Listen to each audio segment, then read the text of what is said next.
This is Nailing the Apex, everyone. I'm Tim Haraney. Thanks very much for listening and watching over on YouTube.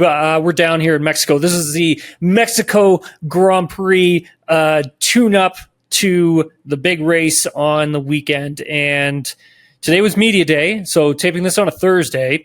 No Carlos Sainz for today's media sessions. The team told me that he wasn't feeling very well, but added that it's not serious, and they expect him to be back at the track on Friday and ready to jump into the car. A lot of different media sessions happening today. Did two interviews, one with Valtteri Bottas, which you will hear in a little while on this episode, and then Daniel Ricciardo, which you'll hear later on next week. And both interviews went really, really well. We talked a lot about racing, obviously, but for Valtteri, we talked a lot about hockey, we talked a lot about the NHL. We talked about the team that he owns, or partially owns, over in Finland. I believe it's called the Lahti Pelicans, and we talked about the Vegas Golden Knights. And then for Ricciardo, we spoke a lot about the Buffalo Bills, the NFL, his love affair with Josh Allen. So really good stuff from both of them. Also threw in some of your questions to both, and they answered them. So really great stuff from them. Lewis Hamilton also had his media availability today, and this is the first time he's he did put out a bit of a press release with Mercedes following the disqualification from his second place finish at the U.S. Grand Prix last weekend. But this is the first time we all got to sit down and chat with him about what had happened. And so, fascinating things. I thought a bit of frustration for sure, no doubt. I mean, every driver would be after getting disqualified, but he thought that more cars should have been tested. And, this was a conversation that I had with a couple other drivers throughout the day on Thursday. And, a lot of them just simply saying a lot of the same things. The FIA has really come a long way in terms of trying to make these processes faster, a little more robust. And the big issue with the plank wear is just potentially not enough staff to really go through every single detail on every single car. And that's why they do random selections with a lot of the cars on the grid. For Hamilton, he felt that there was, probably some others that would have gotten caught after that race. He felt that we're running the cars a bit too low as well if they had been checked. And I would be curious to know who he thought they were, and it was just it's just interesting to hear about it. Really, I mean, there's so much that goes into checking over these race cars, and at the end of the day, I mean, if you're going to do random selections, like doing first, second, third, and fourth following the U.S. Grand Prix it's interesting. I don't wonder why they had gone that route or decided to take that route, but I mean they did. And Lewis and Charles got busted. Another big storyline, I think, from Lewis's side would be having that disqualification and losing all of the points. So being in a championship battle for second in the driver's standings, it may not seem like a lot to some people, but it actually, I mean, it is, right? That's set in the history books. So, for Lewis coming out of the summer break, that was a big thing for him, was trying to catch up and beat Sergio Perez for second in the driver's standings. Lewis was fourth coming out of the summer break in the driver's standings. He leapfrogged Fernando Alonso up into third, and then he was closing in on Checo pretty good. And even with that second place finish, he really closed in on Checo. But since he was disqualified, Hamilton feels that Sergio needs to now have at least, 4 bad races, he felt, for him to have a chance at trying to claw his way into second place in the drivers' standings because of that disqualification. And the amount of points that they had lost, and how are they able to make up that sum. And you know what? I think that puts pressure on Sergio. But the thing for Sergio is that, he's kind of been driving okay ever since Sergio spent quite a bit of time in the Red Bull simulator in lead up to the US Grand Prix. And Red Bull's been really working hard with this guy to get him back on the right track. And for Sergio, he feels like he's starting to get there. Like, he feels like he's really understanding, what the car needs. Not totally understand exactly what it needs, because he still says he struggles with the hard tire compound with the RB19. And so I think, a lot of the pressure is definitely on Sergio Perez's shoulders to close out strong, not to make too many mistakes, finish the season off well. And, Hamilton was asked to compare his car with the Red Bulls, because they had a massive upgrade. So, Mercedes brought this brand new floor, and Lewis and the team thought that it was going to give them about a tenth of a second in terms of performance gained. And that's what the simulation tools were telling them. But at the end of the day, they actually ended up getting more out of it. They ended up getting like 2 to 3 tenths out of this thing. And Lewis actually felt that he probably could have gotten potentially a 1 more tenth out of it if he really, really wrung the car's neck. He explained where some of their performance is equal to Red Bull's and where it lacks. He felt that the slower speed corners was where they were pretty strong. He felt that they were really strong in slow speed corners compared with really high speed content that Red Bull is so good at. He mentioned Suzuka quite a few times. And when I look at Suzuka, a lot of fast, high speed corners. And I think when you take a look at some of the other cars, Aston Martin being one of them, well, they're really good with that slow speed content. And you look at McLaren, they're actually extremely strong with the high speed content. And for Red Bull, they're on another level when it comes to, the car moving a lot less. And what Lewis had explained, that since the car doesn't move as much, the degradation is easier for them to manage. So what he means by the car moving, it would be a lot to do with what's happening with the rear on entry and exit. And Lewis has been trying to get the team for the past few seasons now to give him a better rear end on the race cars, because he had already known the fact that he needs to have the stable rear end to be able to gain the performance that he needs to go and compete, where Red Bull, that's something that they're really good at. They have a really stable rear end on exit, so it doesn't move around a lot, which means the tire degrades less. It's easier to manage.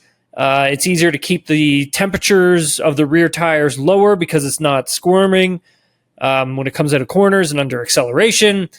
And it's able to go longer. So it's able to manage that tire deg, which I've spoken about in the podcast before, about how Red Bull is just so good when it comes to the races and that tire management.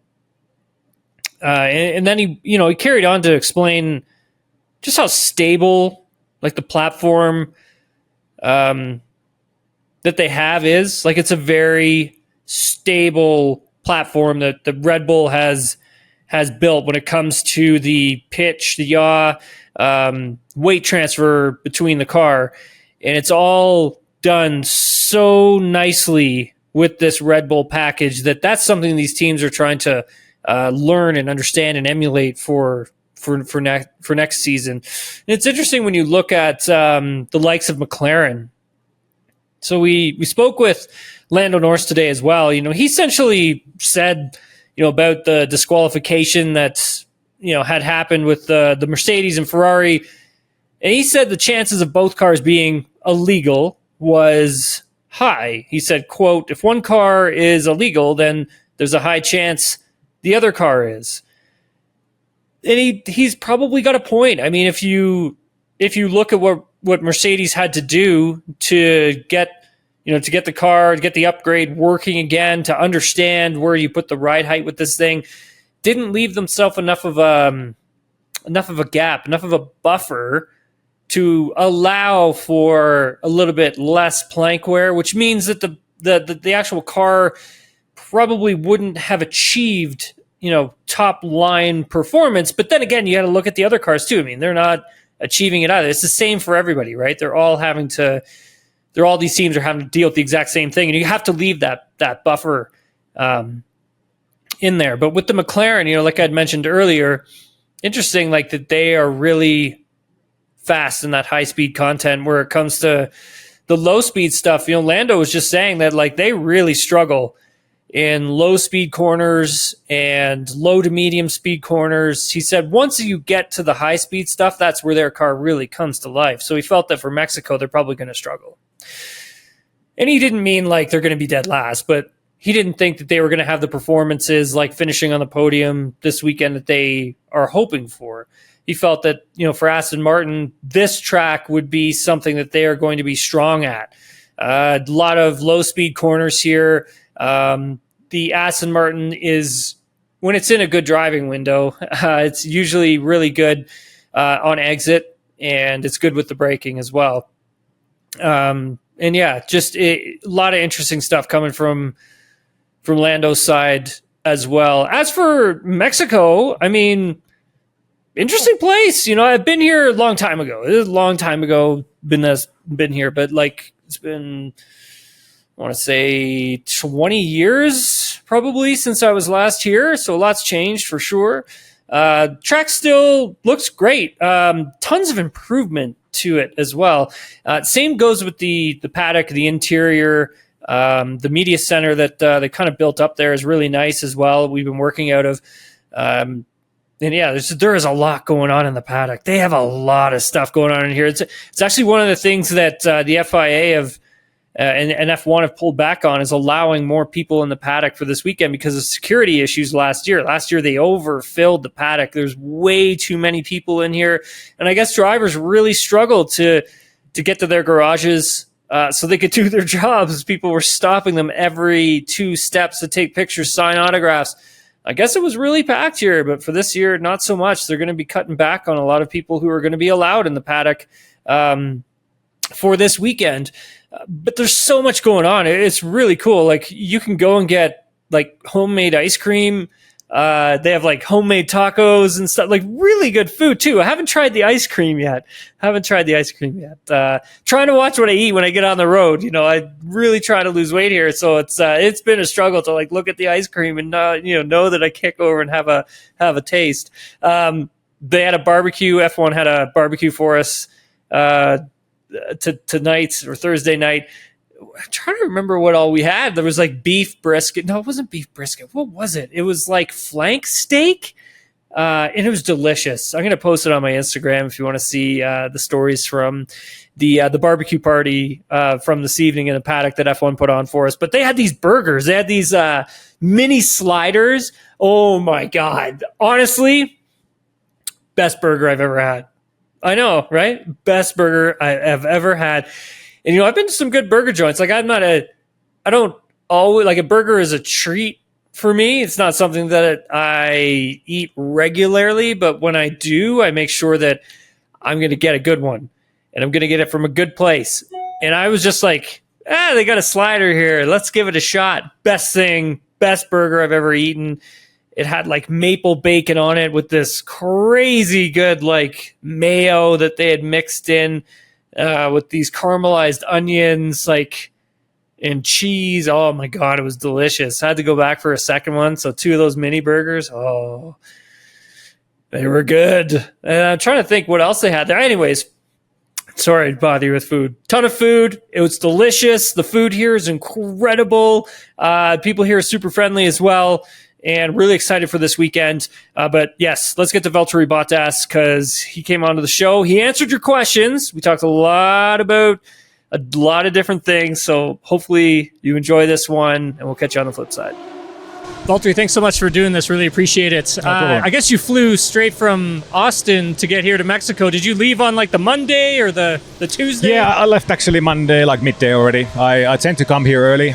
One reason being tacos, and one reason being the altitude, because it actually takes a few days to get used to the altitude. So. Yeah, I went for a run this morning, and I looked at my heart rate because like normally like a 5 minute 30 pace is like base running. Yeah, I looked at my watch; it was like 7 minutes. Exactly. Yeah, yeah. It's a big difference, right? Especially in the first few days. Yeah. How much does that affect you in the car?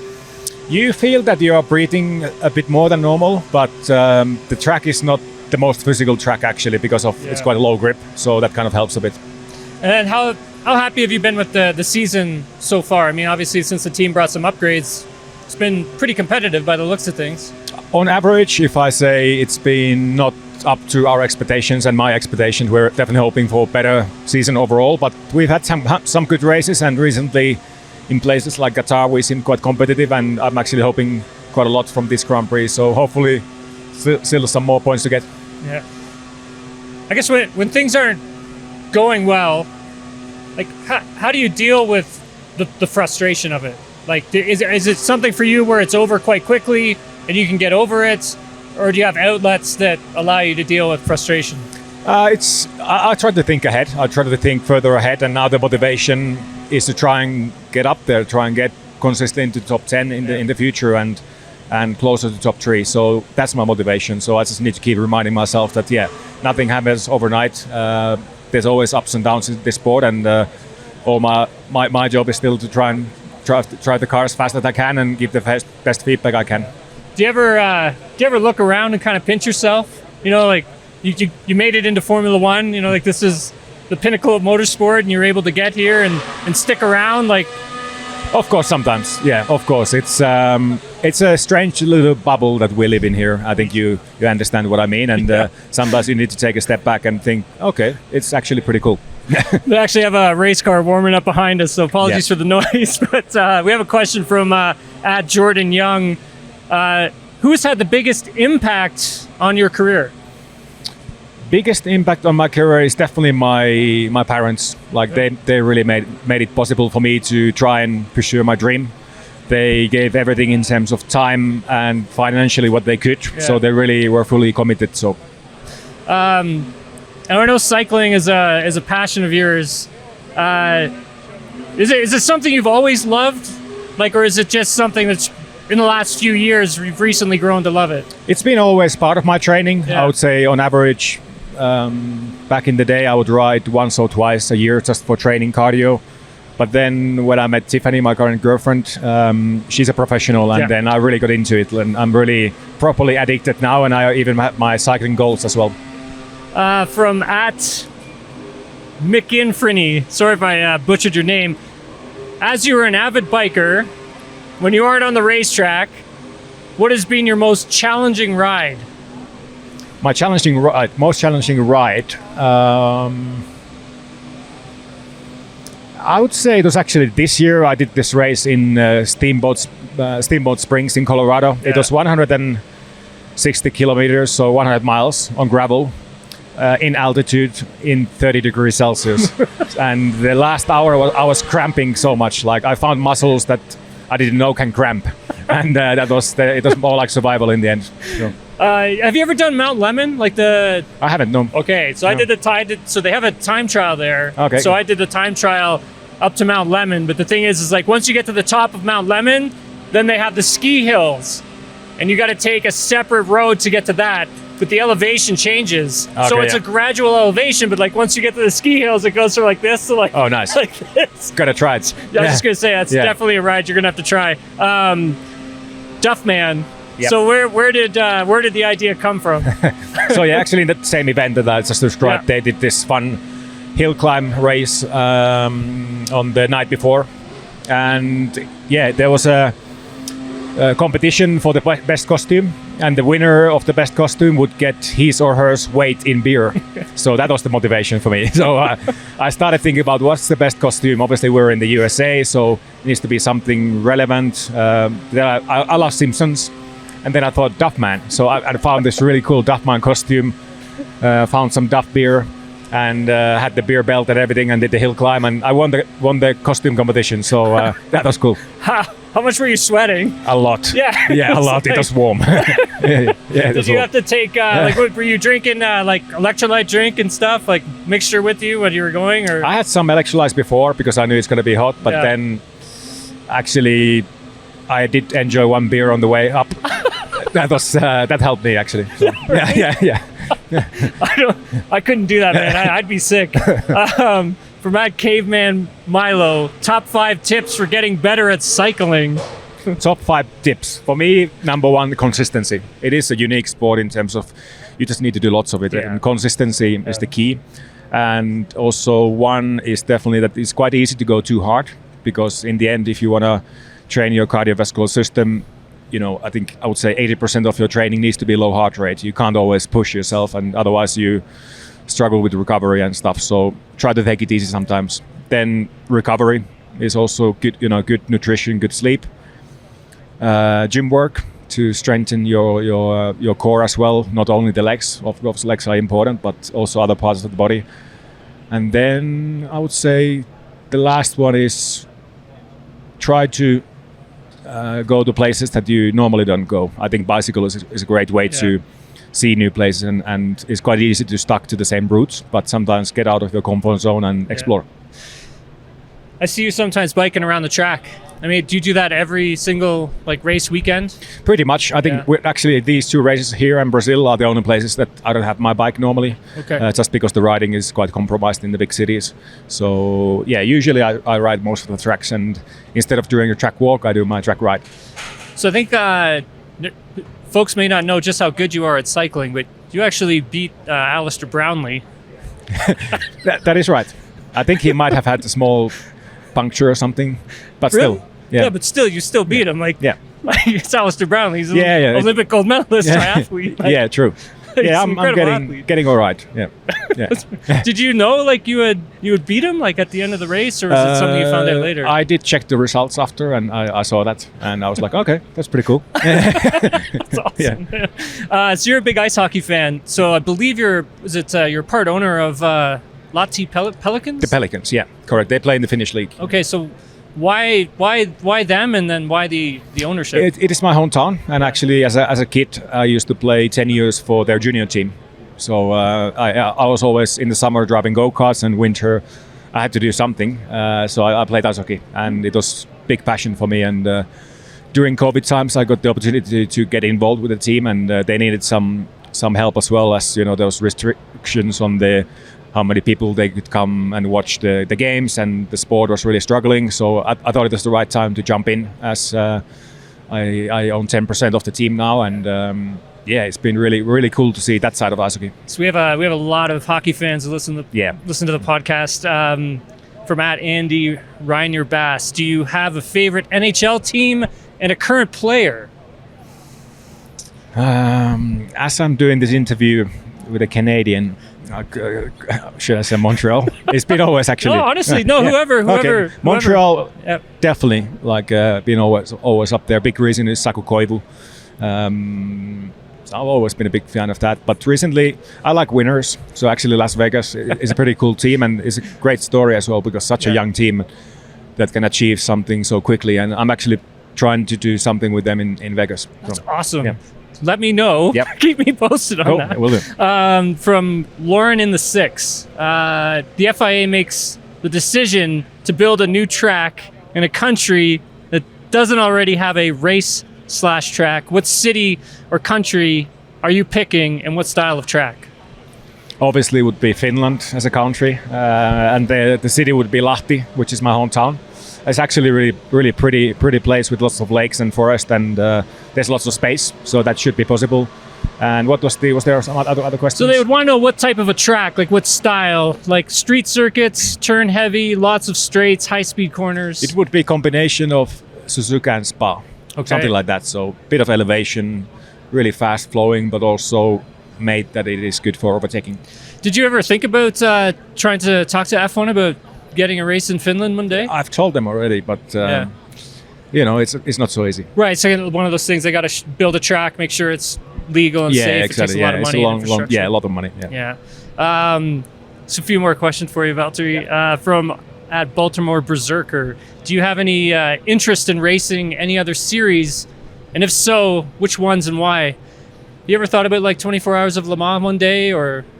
I tend to say never say never to anything. I still feel like I have many years ahead in Formula One. I still have lots to give for the sport, but eventually, because I love driving and racing so much, for sure I'll be driving something. Yeah. And the nice thing is that I'm pretty open. Obviously, eventually we'll see what opportunities there are, but for sure 24 Hours of Le Mans is really iconic race that I feel like everyone has to do at least once in a lifetime if you're a professional racing driver. Sure. But then other things like IndyCar or V8 supercars, I'm open. Yeah, so do you watch any IndyCar at all? I used to race in, it used to be called Champ Car. Yeah. So I used to race in Champ Car Atlantic, so Indy Lights, Indy Next, their feeder system. Have you ever, do you watch IndyCar racing, and how much do you watch of it? If so, I know you're busy, so it might be difficult. Yeah, I don't watch that much. Sometimes I do try to watch highlights and stuff. Yeah. If there's been a good race, I try to follow a little bit. So the racing is good. It's really, really good to watch. So who knows? Have you noticed, especially with the new regulation change that's kind of come in, like it's getting really close. This feels like it's the closest it's ever been, especially in the midfield. And then, obviously the Red Bulls are off in their own league, but everybody else seems quite close. Absolutely. Where we are as a team, it's only super fine margins to decide if you get points or not. And the qualifyings, they are so close nowadays, but even at the top sometimes. So that's good. It's getting closer. And I feel like the new regs, the limitations and the wind tunnel hours, all this is starting to work. Yeah. And I think in the future, we'll see even more close racing. Yeah, for the future, have you ever seen this big of a turnaround in a mid-season for regulations? Because I don't ever remember it being this close, where someone brought an upgrade and maybe they were a second off in pace, but then they were able to claw back half a second, sometimes more, in the middle of the season. Yeah, I've never seen this close, definitely, and there's been always surprises. Every weekend there's a certain team that just gets things right, and suddenly they are way ahead of you. So it's good. It brings opportunities for some smaller teams as well. Valtteri, thanks very much for taking the time to do this. Really appreciate it. Thank you. Sorry, everyone, for the engine noise behind us. I think we're blaming Aston. Yeah. Thanks again, man. Thank you. I appreciate it. Cheers. Big thanks to Alfa Romeo Sauber for getting Valtteri onto the show for us. Really appreciated him doing that. Really appreciated Valtteri for taking the time to come onto the show as well. It's great seeing him. Always great. I always love talking with Valtteri. He's a good dude. He's class act, really. And then the Daniel Ricciardo episode probably will drop next week sometime in lead into the Brazil Grand Prix. Kind of want to dig more into these race weekends post. Haven't been able to really sink my teeth into a lot of these. So for Monday's episode, what's going to end up happening? So I have to take a red eye from Mexico all the way back to Canada. So Monday's episode will probably come out a little bit later, but I'm going to do a deeper dive from on the Mexico Grand Prix. It'll be hard for me to tape it post because I have to do my obligations for TSN and make sure that I get to the airport and not miss my flight. So because I can't stick around here. So expect that episode a little bit later next week. But thanks everyone for watching and listening. If you want more Nailing the Apex, you can get it wherever you get your podcasts. Please head on over to Spotify, give us a 5-star rating and follow. Same goes with Apple Podcasts as well. If you can write a review for us, we'd appreciate it. You can watch us on YouTube. You can follow me on social media at Tim Harani, and we'll talk to y'all later.